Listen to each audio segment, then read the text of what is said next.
ৰাহুল আৰু সুস্মিতাৰ বিয়া হোৱা প্ৰায় 5 বছৰ হৈ গৈছিল কিন্তু সুস্মিতাৰ কিছু আচৰণে ৰাহুলক সন্দেহ পেলাইছিল ৰাহুলে ভাবিছিল যে সুস্মিতাই ৰাহুলক ঠগাই আছে সেইবাবে ৰাহুলে এটা প্ৰাইভেট ডিটেকটিভ সুস্মিতাৰ ওপৰত নজৰ ৰখাৰ বাবে ৰাখিছিল কিছুদিন তদন্ত কৰাৰ পিছত প্ৰাইভেট ডিটেকটিভ জনে ৰাহুলক সুস্মিতাৰ কেইটামান ফটো দেখায় আৰু কয় যে আপোনাক সুস্মিতাই কোনো ধৰণৰ বিশ্বাসঘাতকতা কৰা নাই কিন্তু ৰাহুলে ফটোসমূহ চাই গম পাইছিল যে সুস্মিতাই ৰাহুলক বিশ্বাসঘাতকতা কৰিছে এতিয়া আপোনালোকে ক'ব পাৰিবনে ৰাহুলে এনেকুৱা কি দেখিছিল ফটোসমূহৰ ভিতৰত যে ৰাহুলে কৈছিল যে সুস্মিতাই ৰাহুলক ঠগাই আছে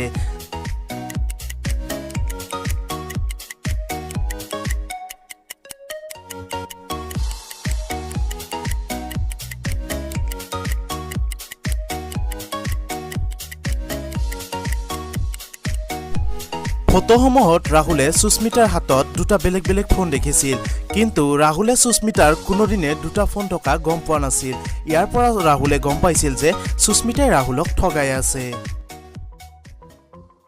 আচ্ছা ককচোন বাৰু ইয়াৰ কোনগৰাকী মহিলা গৰ্ভৱতী হোৱাৰ সম্ভাৱনা সকলোতকৈ বেছি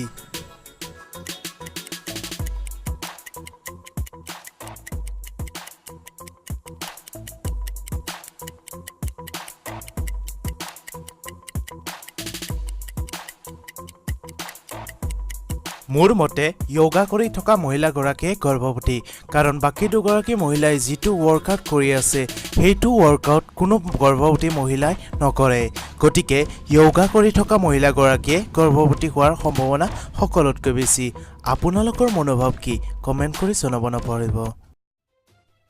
জিতুৱে এদিন জংগলৰ মাজত ফুৰিবলৈ যায় জংগলৰ মাজত এটা গুহাত যেতিয়া জিতুৱে সোমাই যায় তেতিয়া গুহাটোৰ দৰজাখন নিজে নিজে বন্ধ হৈ যায় অনেক চেষ্টা কৰিও জিতুৱে দৰজাখন খুলিব নোৱাৰে তাৰ পিছত জিতুৱে চাৰিখন দৰজা দেখিবলৈ পায় প্ৰথম দৰজাখনৰ পিছপিনে আছিল বিষাক্ত গেছ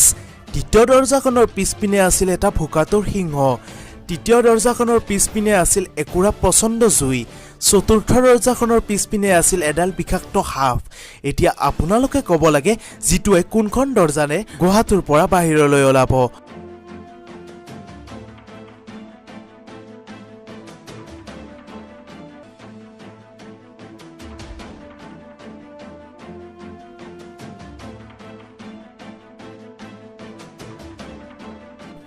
আমি গুহাৰ ভিতৰত দেখিবলৈ পাইছিলোঁ চাৰিটা পানীৰে ভৰ্তি হৈ থকা টেংকি গতিকে জিতুৱে তৃতীয় দৰজাখনৰ পিছপিনে থকা জুই সেই পানীৰে নুমুৱাই তৃতীয় দৰজাখনেৰে গুহাটোৰ পৰা বাহিৰলৈ ওলাব পাৰিব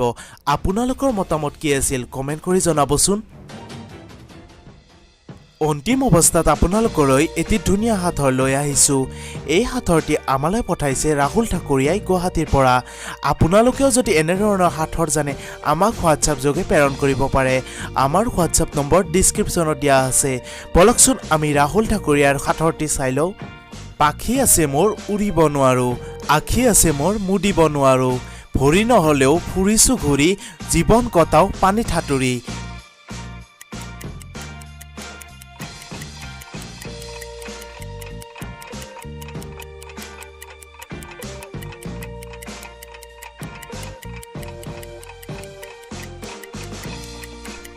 হাতৰটি সমাধান কৰিব পাৰিলেনে যদি পাৰিলে কমেন্ট কৰি নিশ্চয় জনাব হাতৰটিৰ সমাধানটি আছিল মাছ খুবেই সহজ আছিল নহয়নে বাৰু